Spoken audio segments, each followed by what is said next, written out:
Hi folks, you're with Tacitus today at Pushback Channel, and thank you for joining this radio live stream. In this essay, I'd like to talk about or compare in ideological terms the behavior of the state under, say, Nazism or fascism generally, and the communism or the communisms practiced by, say, Stalin and Chairman Mao in China and Pol Pot and the North Koreans and so on. So I've noticed quite a few pieces around suggesting that, and using quotes from Hannah Arendt and quite a few of the philosophers, mainly Jewish ones, but quite a few of the modern philosophers that claim that the communism and just the totalitarianism of the state in the case of communism and Nazism meant it was the same. It was the same sort of thing. They had the same objectives. They behaved the same way, had the same purpose, and so on. So let's just have a look at that, because I don't believe that's an accurate assessment at all. I can understand how the Jewish philosophers would have a very active need to want to cast Nazism in the most negative light possible. But was it the same as the totalitarianism of Stalin and Mao and so on? Well, no, is my view. And so let's have a look at that. Now, if you look at, say, the Soviet Union, Stalin and those guys, Mao and his goons, and indeed Pol Pot, they killed off between, depending on whose numbers you want to believe, they killed off between 15 and 20% of their own population for ideological reasons. These guys, I want to kill off the intellectuals. I want to kill off anyone who went past junior high school. I want to kill off anyone that doesn't agree to the ideological new order. I want to erase the history of the country. I want to completely change all social and economic relations within the country, and anyone that disagrees or whatever is I'm going to kill them. And that creates a level of purity in the views of the ideological fanatic. That creates a level of purity that you get rid of everybody who doesn't agree with you, and then you've only got the pure people left. And that's certainly the view that some of the real fanatics, and then Pol Pot is a case in point. He wanted to kill off everyone he called intellectuals, and even decided that people that wore glasses were intellectuals, and they had to be killed too. The guy was a fucking maniac. But ideologically, he was very true and very consistent to those beliefs and those goals that he pursued. That really the world was starting again in Cambodia, which is the one the country Pol Pot was conducting the reign of terror in. And it was going to start from year zero, and everything that went before just didn't exist. So it's not hard to look at those things and say, well, he was a fucking madman. But he certainly had enough followers around him that were prepared to commit the mass murder and the atrocities. And they had a population of, I think, 8 million or something, and over 1 million people were killed by the regime. I mean, that's staggering. So let's compare that to the Nazis. Now, rather than eradicate the history of Germany or the past and change social relations and so on, Hitler and the Nazis very much and fully embraced German history.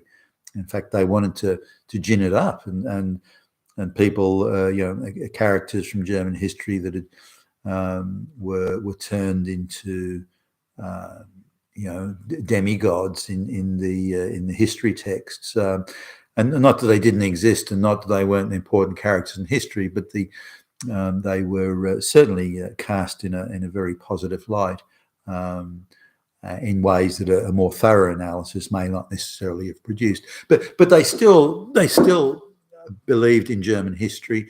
They believed in German traditions. They believed in the German people. They believed in the German customs and habits and all these sorts of things. So they very much and fully embraced the German people, and there was a very earnest desire to improve the standard of living of the German people, not simply in putting food on the table, but in things like consumerism, for example. Hitler was always wanting goods to be cheap enough that the masses could afford them, whether it be motor vehicles or cameras or anything like any consumer goods like that. So there's a very much difference in it. If you take Stalin and Mao and so on, and Pol Pot, they were ruthlessly going out to kill off anyone that disagreed with them, and to find faults with. And when you radically change the relationship between the people and say the land, in the case of the farmers, or each other, or with their family, or with their history, then you're going to get some pushback. I mean, that's just axiomatic. The fact that the Stalins and the Maos are so, well, if you push back, you don't like it, we'll kill you, or we'll starve you. And they did that. Millions upon millions of people were killed off by what was ideological fanaticism on steroids, mega steroids. The Nazi experience was quite different. Hitler had no intention, or the Nazis generally had no intention of committing mass murder of the Germans, but none. It was quite the opposite. Now, if you look at, say, the amount of Jews in Germany when the Nazis came, when Hitler became Chancellor or Prime Minister, there was about, give or take, about 400,000 Jews in Germany. This idea that there were millions upon millions is bullshit. There were about 400,000. And the Nazis, unlike others, Stalin and Mao and these people, they wouldn't let the people that they hated leave, or the people, if they wanted to kill them, they would keep them in. They wouldn't let them leave, and they'd kill them. The Nazis were quite different. They invited everyone they didn't like to leave, and even provided government assistance to help them leave. So the Nazis put interpreters and all sorts of support, travel assistance to the nearest embassy and so on, to help Jews leave Germany, and so they helped them apply for visas and again help them with language and that sort of stuff. So now, something that still sticks in the core of the activist Jews, or many Jews today, is that not many countries. Sure, there were countries that would take the most educated Jews, like Einstein and that sort of thing, or would take Jews that had already had wider family in that country, and then they would come over. So there was that, and out of the 400,000 Jews in Germany, about 200,000, give or take, managed to get visas to go to other countries, all over the place, Britain, United States. But again, these were the most educated and better off Jews. The other Jews, the tailors and the corner delicatessen owners, that sort of thing, there was a much tougher gig for them, and a lot of countries just plain wouldn't take them, and so the Jewish activists today see pretty much that the ensuing Holocaust and so on is a guilt that every Gentile should carry and should bear on their shoulders and this sort of thing, and we're never to be allowed to forget that, or in their perception, it's all Gentiles are now to blame because of that. I mean, their reasoning is that if all the Jews had been able to get visas to go to other countries, the Holocaust would never have happened. That's the rationale behind it. But if you look at, say, the Jews, but also the Gypsies and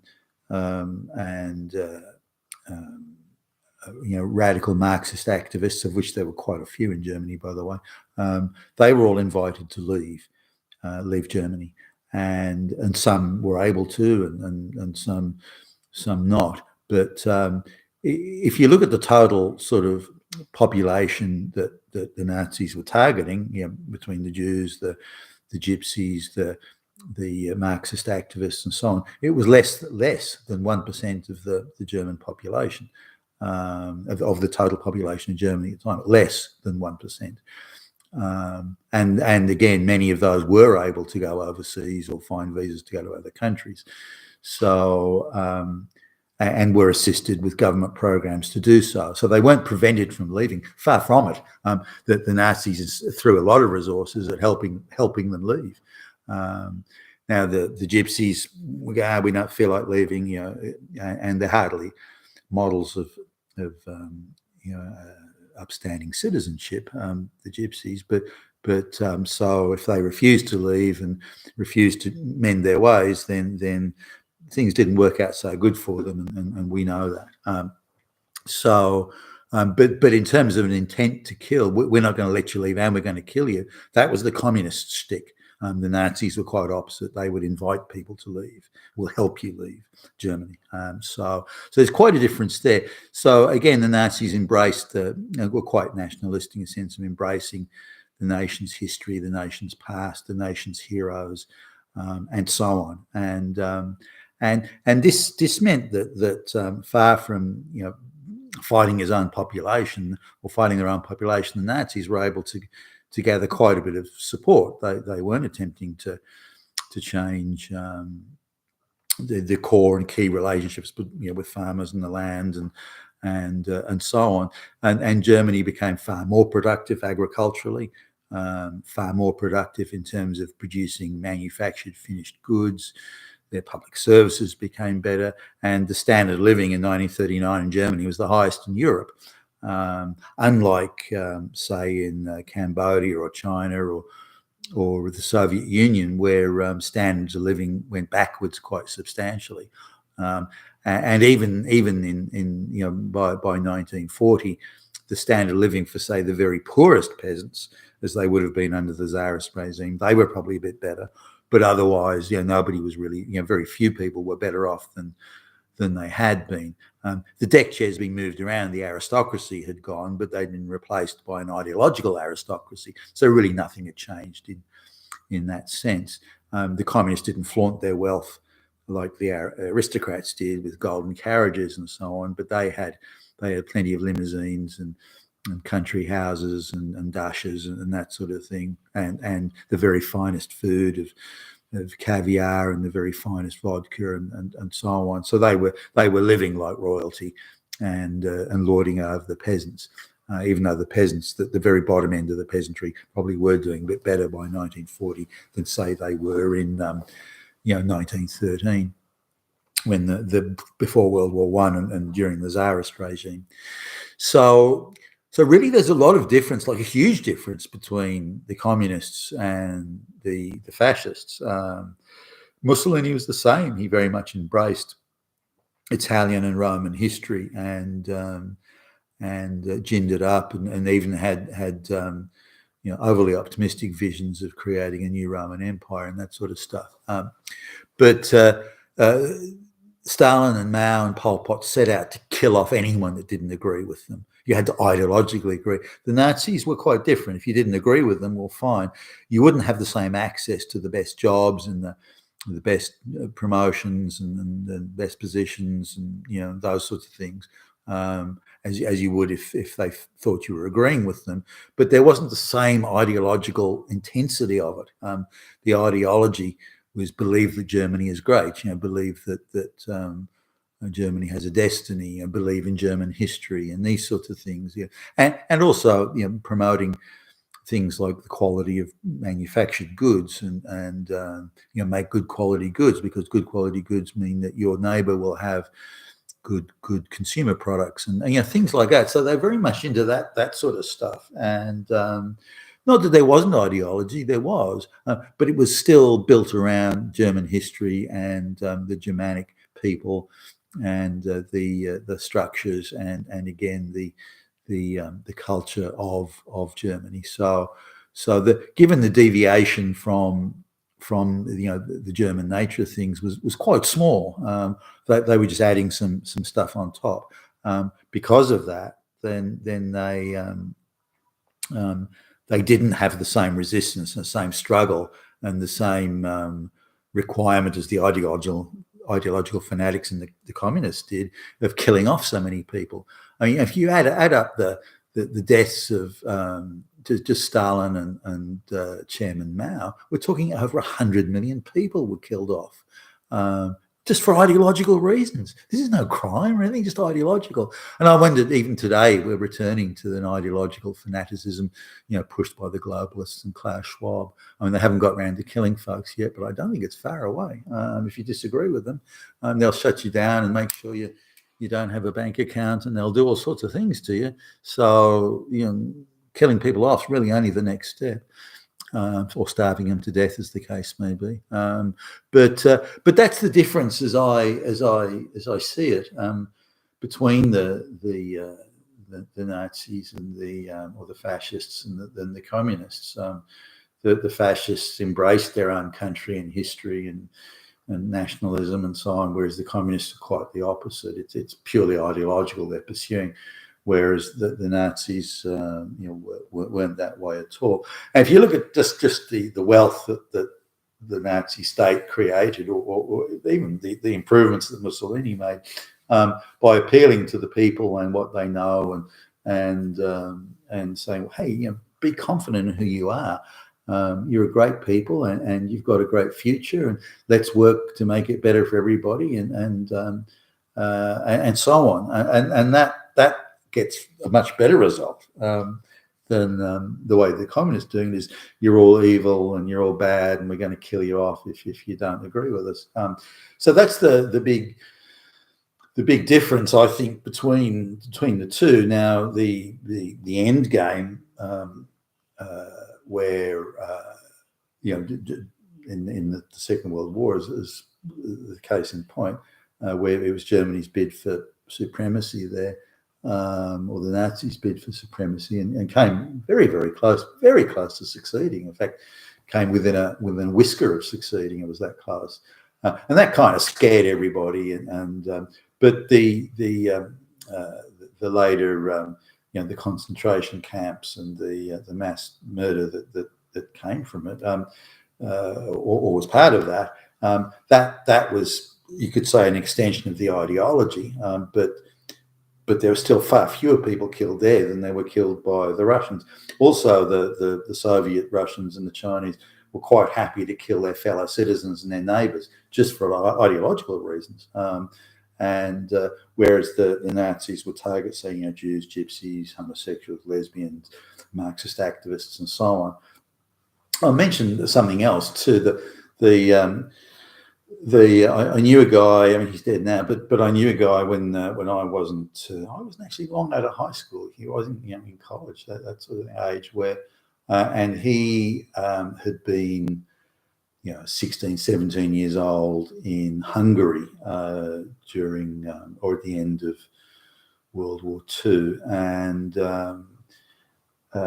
his father was some like local magistrate or some shit, but the Nazis would appear with say a list of the names of Hungarian Jews, and most of the Hungarian Jews, by the way, survived World War II. People wonder why that is, but I'll sort of, this is a little window into why. The Nazis may come around and say, well, look, can you hand over these Jews? And that the Hungarians, the Nazis didn't really push the Hungarians too hard. They seemed to want to work with them rather than push them around too much. But and the Hungarian troops were fighting on the Russian front, by the way. But when they're presented with these lists, it had to go to a magistrate. So the Germans were recognising Hungarian law, and they had to go through the Hungarian legal processes. And Hungarians had a law that said that if the Jewish person who was on the list was, in their view, the view of the Hungarians, essential to or instrumentally essential to the war effort, then they were to be left alone. So, this can be sorted out later, but for now, leave them alone. So, and the Hungarians took a very broad view of it. One guy was a dentist, for example, and they declared that he was essential to the war effort. And the Nazis never pushed it according to this guy. They're going, okay, fine, if that's what you want to do. So they would leave it. So they would ask, but they wouldn't demand. His view that the kid, because he often was there in the office, his dad's office, when the Nazi military personnel or administrative personnel would come in, and he didn't like them being around and thought they were getting in his face and everything. But when the communists came in 1946, or the end of 1945, that would have been early 1945. The Russian army started coming in. They kind of hung around and, in the end, set up a puppet communist government. But he said the difference was quite stark. He said that the Nazis were very clear. These are the rules. You follow the rules, we won't bother you. And that was how it was.